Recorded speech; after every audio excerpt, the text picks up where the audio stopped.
Anything else you wanted to say? Any advice? Last I'm advice? advice, like relationship advice. Yeah, What just would in you general. say? Like, if you had to give your prior self advice, what would Oh you God. give? Okay. If I had to give my prior self advice, first of all, don't confuse physical favors with like love or affection or whatever. That's like the one thing I think that um I really messed up on because I went to a really strict private school until high school, so I never got exposed to like those little middle school relationships or anything. So I'm going based off of like TV and whatever as far as like how a relationship should be. So going from never talking to anybody, never attracting anybody, to going to high school and then all of a sudden people actually want to go out with me, but then they kind of just wanted to start to do physical stuff. Like in my mind, I was like, oh, like they think I'm attractive and they want to do physical stuff with me, so they must be super into me, like emotionally, and it like wasn't even like that. So, and then it happened when I got older too. Like I equated like, oh, they want to like do physical stuff with me all the time, so that means that they love me a lot or something. And that's pretty stupid, but just like don't confuse it because it's not even like that. For me, it was almost like the opposite because I didn't have a relationship until I got to high school. And my first relationship was only like 2 months and it was like nothing. And then my Well, next, yeah, so was mine. and then the next one, the next girl that I dated actually twice, it was like, I don't know, 2 months at the beginning. And then I dated her again like years after for 3.5 years.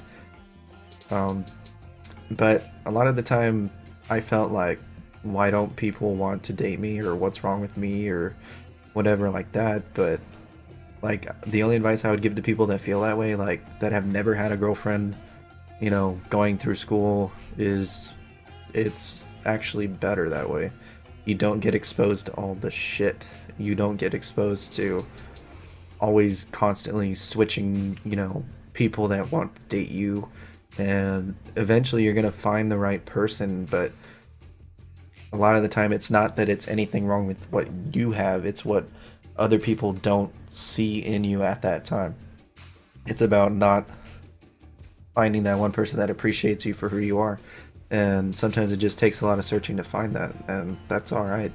You don't have to find everybody right away. You don't have to date 100 people to find the right one.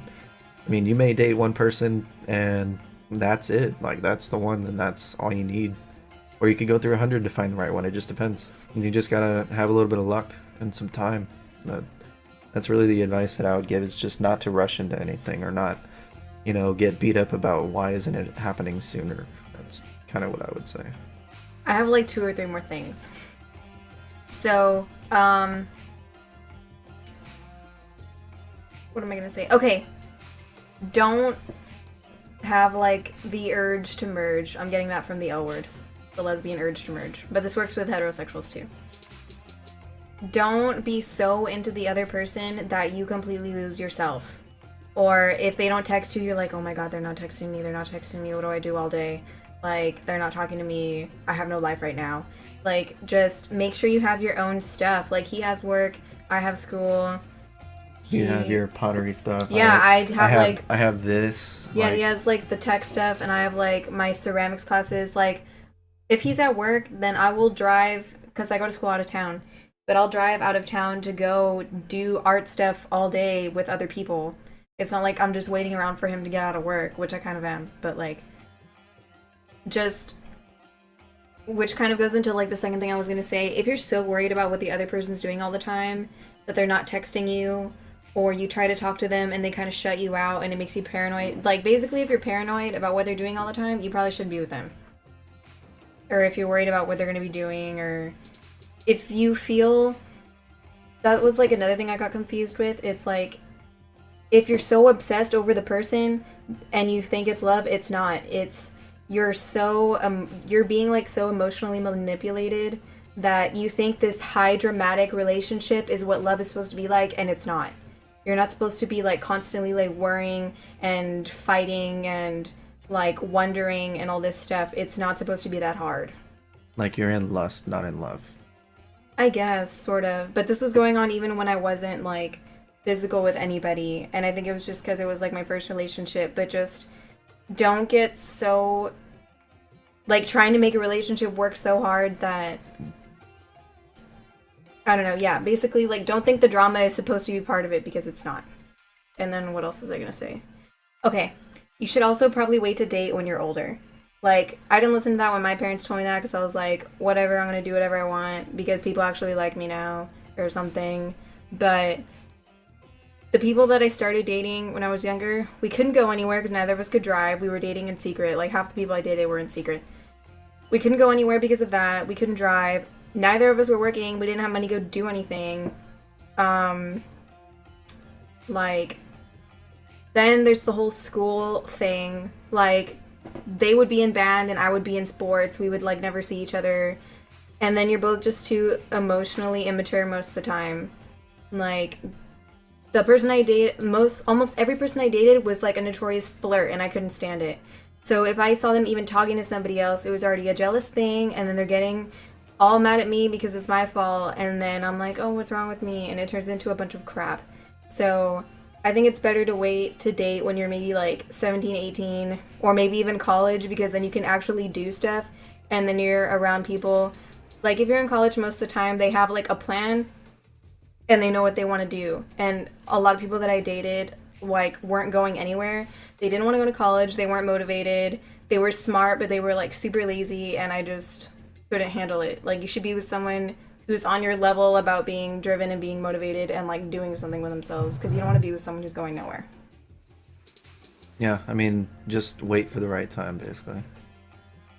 Just casually date, but don't get so invested. That's like another thing that I noticed around here that apparently doesn't happen much anywhere else. But where we live, it's like I never really went out on dates. It's like guys would talk to me and then they're like, do you want to be my girlfriend? And of course I said yes, right? So you should take the time to like go out on casual dates, or not be like a serial dater, but you can date like one or two guys and like go hang out or something. But don't like talk to someone and then get in a relationship for like 3 months already. Like, you never even went on a date anywhere. You're just like already in a relationship. Yeah, just don't be like so exclusive that you miss out on other opportunities. Yeah, oh, which was like another little segment that this is the last one that I remember. But my family members that I was talking about before, that about the financial thing, about how they both had a joint account or something and it was all under his name, whatever. They got together when they were like in 8th grade or like freshman year, and then onward from that they've been married like how long have my parents been married? Like 20 something? Remember. I think my parents have been married 25 something years maybe. So I think they're going to be 25 next year. So I think my other family members are like maybe 27, 28, something like that. They were the only people each other dated. Like, they hung out, got together, and then they got married, had 4 kids, and it was just them. So, but then it's now, like, when everything's falling apart, it's like that middle age area where people start to, like, have a crisis and all this other stuff. And I just think that part of the problem, this isn't everybody, but, like, maybe part of the problem was that they never dated anybody else. They didn't, like, talk to anybody else, and maybe that's why my family member was, like, cheating and like wanting to be with somebody else, because he never got to experience what other girls were like. Like, I'm not condoning going around and like sleeping around with people or something, but if you never experience what people are like, different varieties of people, you might not ever know what you want, or you might be like, well, damn, I'm 40 and like I never like saw what dating was like. Yeah. You're just with that one person for a super long ass time, like pretty much dating and then married for so long, and then it's just like, you know what I'm saying? Like, just not taking the time to figure out variety. So I think you should date around someone before getting like super serious or getting married. But I know probably a lot of people aren't going to agree with that. But yeah, that was good relationship advice. I know it's kind of a little bit of a longer video, but hopefully you guys enjoyed everything. And we might try the jelly bean challenge. I'm going to show him a video to show him what it is. And I think it would be fun to try.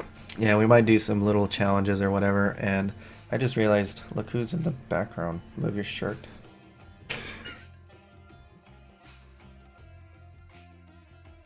That's our baby Loki.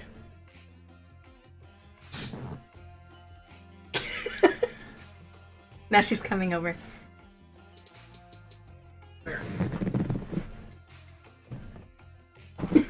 Loki! This is the only child we have. Say goodbye. She's like, I hate y'all. She's like Grumpy Cat Jr. Bye, guys. Thank you so much for watching. I appreciate it.